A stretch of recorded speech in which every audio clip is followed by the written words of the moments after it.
Hey everyone, I realized recently that I kind of did you guys dirty. I showed you the process of when we moved into this house, into this studio, the work that I had to put into making this garage more usable. Being that we, insulated the walls and the ceiling, and we put in these awesome lights, and I gave you a general idea of what the layout was going to be, but I never really showed you the final layout. And it occurred to me recently after finishing kind of my winter setup, I guess, for my house and my shop.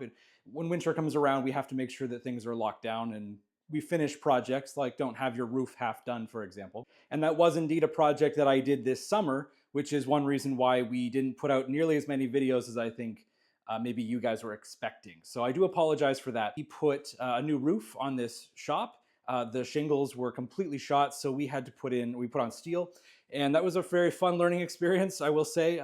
Being a jeweler, roofing is probably one of the furthest things, maybe not the furthest, but definitely a far thing away from what I would be doing normally and what I'm trained to do. So anyway, I want to go over all the little things. I want to show you the shop layout exactly the way I have it now. It is a little bit of a mess. I do apologize, but I've got things going. I am a business. I do have lots of projects. So bear with me. It does eventually get clean.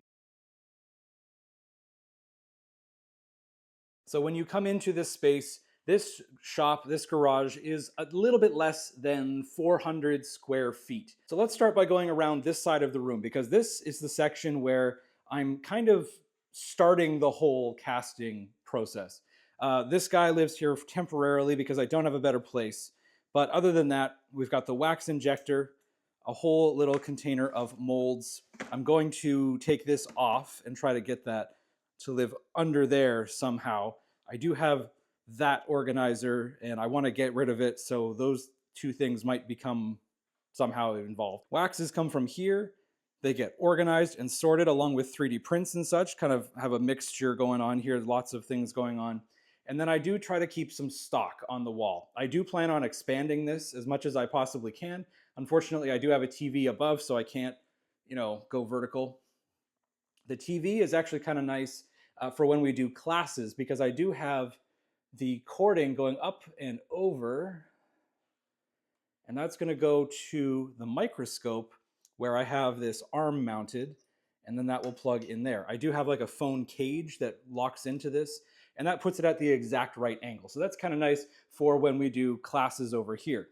Again, it's a mess, but there are 3 stations where I'd like to have people working.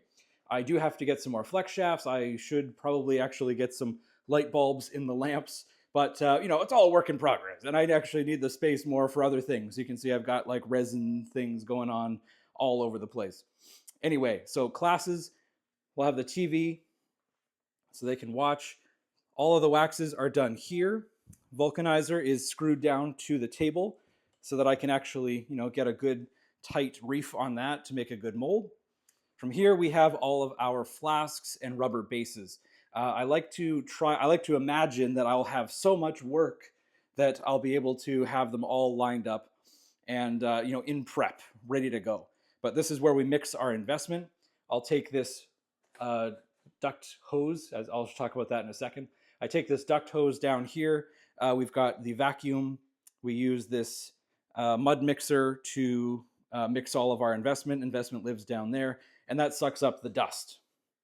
So this is a very nice, convenient little clean area. Well, it's relatively clean. From there, the flasks go into the kiln. The kiln is, nothing too special. It's an old kiln. I got it for $100. Best marketplace purchase I've probably ever had. Not too bad. It's about as big as you can possibly get for a kiln of this in this voltage range. It can fit. This is a 4x6 flask. It can easily fit 4 of those with room to spare, plus the base. And then from there, we go over into, obviously, the Kea cast. There is ventilation above it, just in case any of the silicone rings start to smoke or, we have some zinc burn off or whatever. We want that to go straight up and out. Now, I've kind of done more of a DIY job with this, as you can plainly see. It's not too bad. I'm using professional parts. I'm not, trying to cobble it together or anything. I am using like little shelf brackets. I don't think that's the right way to go about it, but it works and it's secure, and that all goes up through that. This is a 460 CFM fan, and it just blows straight up out a chimney in the roof. I could not get the chimney out. The damn thing was like, they nailed boards on top of nailed boards, so I couldn't get in there, and it was super annoying. So I knew I was gonna have to cut a hole through the wall, or I just use the chimney that was there. Now, beside the hot station, we have this. This is, again, a complete mess. But this is where I've got my torch set up for soldering. That's the pickle pot, as it is conveniently labeled. And the original intention was actually to have 2 stations, because if I do classes, then I'd like to not make this a station where things get bottlenecked. I have, as you can see here, a splitter. So I hypothetically could have 2 little torches or the 1 big torch. But this is actually really, really neat. I'm really proud of how I did this. If we look underneath, I 3D printed some of these little brackety things that kind of sandwich this on. Under that, we have the hose lines going under the bench over here where I've curled that up just in case I ever need length. And that's going to, that's an argon tank, that's an oxygen, and then that's my propane. And those are locked in here. This actually flips upwards, and all of those are locked in the corner, out of everyone's way. They were too tall to justify putting on top of the table, which would have been ridiculous. They were too tall to have in the middle. I know I could have gotten smaller tanks, and I did actually own smaller tanks at one point, but they were with a company that I can't get here, or rather I could, but it's 3 hours away. There was no point. So I decided to lease full-size tanks. These are way cheaper. I was able to actually sell my smaller tanks for enough to cover this for more than a year. So it made sense for me. I can actually walk these tanks down the hill.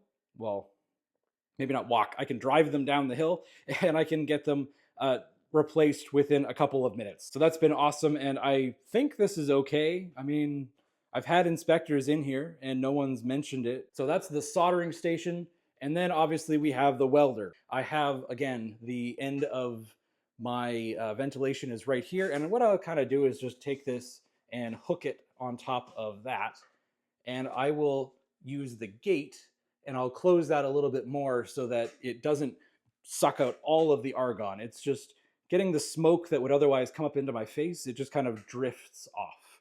So I do kind of tune that. I do have that fan on a dimmer sort of fan control thingy, and I more or less know what it should be. It's right about there actually works. And then that is connected to a smart plug, so I can remotely turn this on and off if I have to, with relation to the kiln. The kiln is also on a smart switch right there, so that this can turn on a schedule.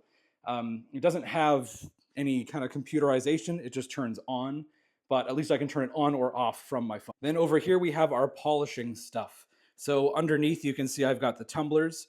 I do want to switch these out because, again, like I've mentioned before, the Princess Auto Harbor Freight tumblers are not a very good long-term tool. I'm thinking about switching out to this size, but then again, there are other more fast, rapid ways of abrasive polishing that are better, and I would love to be able to get that someday, so we'll see. This area is kind of in flux. Up on the top, I've got this split lap polisher, which has been amazing. I got this at a pawn shop for way less than it was worth, so very pleased by that find. I don't use it all that often. Mostly you want to use this for when you're trying to keep a facet, like a really sharp line, and you're trying to polish something flat. That's what this is mostly for. I don't use it all that often. Usually I'm using the other RB polisher, fully enclosed. You've already seen the review on this. I have reviewed it. If you haven't seen that, go take a look. Still the same machine, still reliable, still awesome. Above that, we've got our wall of buffs and such.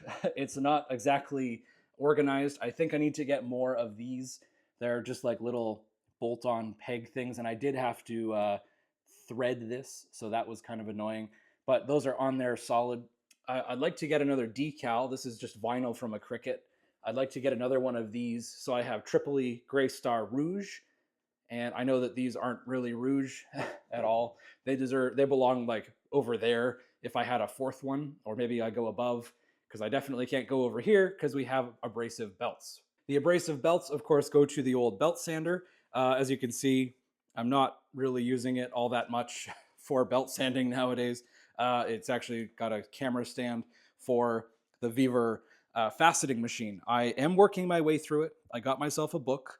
I've added some upgrades. This is a digital inclinometer. I've got a whole pile of glass and stones on dops, and I'm working my way through it slowly. This will be another video, part 2, and I will do a part 3 most likely when I actually get some stuff made, but the next one is going to be more of a review of the unit. The first one was more the unboxing and the setup and what we're going to need. So make sure you get subscribed for that. I do want to get rid of toaster oven. This is for our nano ceramic baking. Usually I do plating over here, but now I have a Nova 3D Gem 3 3D printer in the way. This is a video that we're going to be putting together very, very shortly. Make sure you get subscribed again for that if you don't want to miss it. And then underneath we have lots of storage.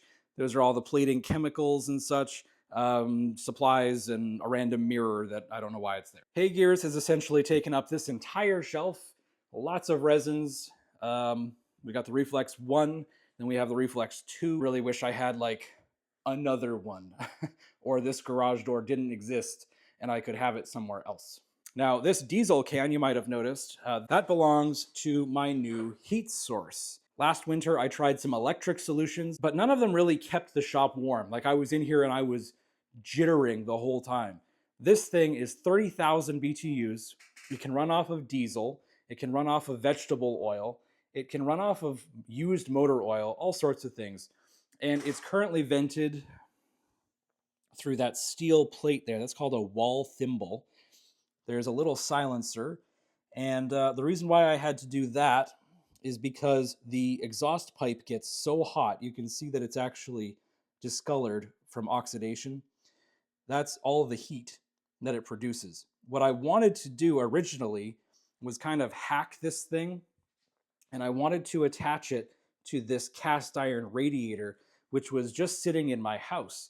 I wanted to have the exhaust go in the bottom, then it would absorb all the heat and it would vent out that top corner and then out the wall. But I ended up not being able to get these monstrous lugs off of the corners. So setting this thing up is actually really, really simple. I drilled a little hole up through in the corner so that I can have it powered. And it can last on the 5-liter tank for about, I want to say 8 hours. And I'm being very generous. They say on the low setting, you can run it for 8 hours off of 1 gallon of diesel. But 1 gallon of diesel is 3.8 liters. There's 5 liters in there. I'm kind of being generous. I think 8 to 10 hours is a pretty good guess. And as I mentioned, it's 30,000 BTU. So it just pushes air straight into the shop. I wanted to keep the hose on because otherwise it's just going to blast right onto my investment and cook it. Probably not the worst fate for it, but I wanted to eliminate any kind of factors. And yeah, I may end up pushing that a little bit closer to the wall. That hose just kind of pokes out into the outdoors, and I've put some aluminum tape around it so that vermin and wind and stuff can't come back in through the hole. I've used this thing for a few days, and honestly, I'm really, really impressed with it. At such a low price point, this unit is awesome. Thank you, Vevor, for sending this over. You're going to keep my hands warm this winter. Now, the last section of the studio is one that I kind of omitted. This is in the center is my workbench. I built this workbench more than 10 years ago with a woodworker. His name was Jaden. He's from Australia. We were working at a summer camp together, and I asked him if he could help me make a bench, and he was like, "All right, mate," and we did it, and it was great. I know that was a terrible accent. I apologize. Hello, Jaden, if you are out there still.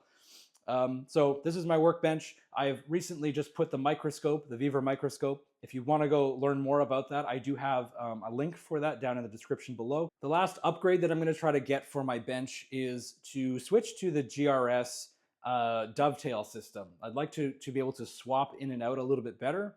I'd like to get the Fordham fish mouth, the slide lock, all sorts of the fancy things that go with it, so that I can use it under the microscope. Down the road, I would love to see this space expanded. I learned recently after talking with our municipal building inspector that we're able to build that way towards the road by about 17.5 feet, because we have to have a certain distance away from the road legally. And 17.5 feet sounds awesome. It's not quite the full length of the shop, but it's like about 3/4-ish, maybe a little bit less, maybe more like 2/3. What I'd like to see is this become the dirty room so that we can get rid of this bench. We could have a welding table in the middle, something like that, and then make this, we're a place where you can get messy. Other side, that 17.5 feet, would become the clean side. In the clean side, I'd like to have more classes, maybe a tiny little showroom. That's going to be a very large project. But when I do eventually get around to, getting an excavator or something to dig up and pour the cement pad, we'll take you along for that ride, of course. So that's my shop. I hope you guys found it interesting. And if you have any suggestions, more than willing to hear them. I might not implement them because I kind of have things set up the way I want them, or they have to be the way they are because I can't go too much further from an outlet, or the ventilation or something might be a restriction. But definitely happy to hear what you guys have to say about the shop. And if you have a shop that you want to share, I don't know, respond to this with a short or something that I can then take a look at. Maybe if we get enough, I'll do like a I'll roast your shop or something like that. You can roast mine. I've got plenty of junk around here. Although I've had visitors come in and tell me that the junk actually makes it more interesting when it's completely all, sterile and all the tools are put away. There's less to look at, and sometimes it's really cool to just like look on the table and be like, oh, look, a bunch of 14 karat gold threadless ends or something. And yeah, so having some clutter does have some perks sometimes. If you live in a cold climate like me, definitely check out that Vevor heater. I'll have an affiliate link down below. And if you're interested in, say, the Microscope or the engraver, or I'm looking at all the Vevor things I have around here. I've got the sandblaster and the faceting machine. If you're interested in any of those, I've done videos about most of them, and I will have links down below for you to check out. I don't review anything that I'm not personally interested in looking at, just so you're aware of how this whole Vevor relationship works. They do sometimes offer me certain things, but if I literally just cannot think of how I was going to, present that to you guys in a jewelry context or something, I generally don't look at it. I also don't accept any money for any of the Vevor products, so I'm not trying to shill it out to you guys. I am trying to be, informative. I'm trying to be honest. That's just how I wanted to disclose this Vevor relationship. I'm not trying to be a Vevor shill. I am genuinely interested in just looking at some of their product and sharing it with you guys and reviewing it honestly so that you know that it's good or bad. And I genuinely believe that the products that I've had so far are actually really, really good. So that's all for this video. Thank you very much for watching. I will see you guys in the next one. Make sure you get subscribed because there will be more videos. I think at this moment, I am working on 3 videos. The Gem 3, we just put up the Hay Gears 2. I have an AliExpress hoard video to make sure that, similar to how I just described with Vevor, am I just buying a bunch of junk or is it actually good? You'll have to wait for that video. And of course, we have that faceting, all sorts of things. I'm so busy. I should just get to work. So I'll see you guys in the next video.